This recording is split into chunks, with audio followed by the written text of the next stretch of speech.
ఎడారిలో జలధారలు. రచన doctor K. Job Sudarshan. బుద్ధిహీనుడగు కుమారుడు తన తండ్రికి దుఃఖం తెచ్చును. సామెతలు 17:25. కుమారులు దేవుడు అనుగ్రహించే స్వాస్యమని, యవ్వనంలో పుట్టిన కుమారులు బలవంతుని చేతిలోని బాణాల వంటి వారని బైబిల్ తెలియజేస్తున్నది. ఈ సామెతలో బుద్ధిహీనుడైన కుమారుని గూర్చి చెప్తున్నారు. ఇతడు తన తండ్రికి దుఃఖాన్ని కలిగిస్తాడట. పుట్టగానే ఎవరు బుద్ధిమంతులు కాలేరు. వారికి విద్యాబుద్ధులు నేర్పించవలసిన బాధ్యత తల్లిదండ్రుల మీద ఉంది. అతి గారాబం చేత బిడ్డలు చెడిపోయే ప్రమాదం ఉంది. అందుకే బెత్తం వాడితే కుమారుడు జ్ఞానవంతుడవుతాడని ఉంది. బుద్ధి జ్ఞానముల వైభవం అంతా దేవునిలోనే ఉంది. అందుకే బాల్యంలోని నీ సృష్టికర్తను జ్ఞాపకం చేసుకోమని బైబిల్ తెలియజేస్తున్నది.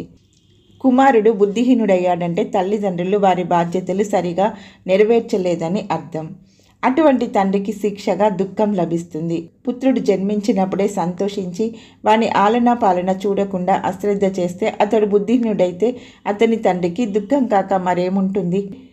జనుల పుత్రుని కనుగొని పొగడగా పుత్రోత్సాహంబు నాడు తండ్రికి పొందురా సుమతి అని నీతి బోధ. కాబట్టి కుమారుడు జన్మించగానే సరికాదు, వాడికి విద్యాబుద్ధులు చెప్పించి ఉత్తమ పౌరునిగా చేయవలసిన బాధ్యత తల్లిదండ్రుల మీద ఎంతైనా ఉంది.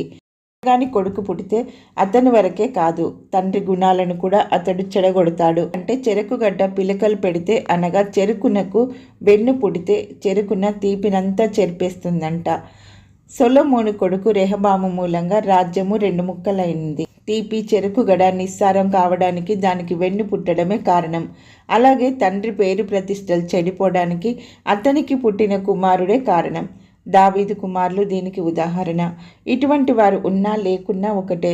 తల్లిదండ్రులను గౌరవించలేని వాని దీపం కారు చీకటిలో ఆరిపోతుందని, అటువంటి కుమారుని కన్నులను లోయకాకులు పీకుతాయని బైబిల్ చెప్తున్నది.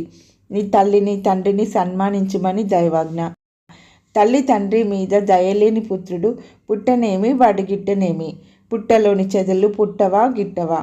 తల్లిదండ్రులను దయగా చూడని కుమారులు పుట్టలో పుట్టి గిట్టుతూ ఉన్న చెదపురుగులతో సమానం.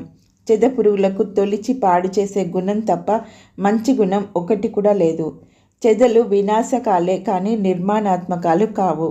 తల్లిదండ్రులను ప్రేమించని గౌరవించని పుత్రుడు కూడా వినాశకుడే. బుద్ధిహీనుడైన కుమారునిది ఎంత తప్పో అతన్ని కని సరిగా పెంచలేని తల్లిదండ్రులది కూడా అంతే తప్పు. అలాంటి పుత్రుని కోసం భారంగా ప్రార్థించాలి.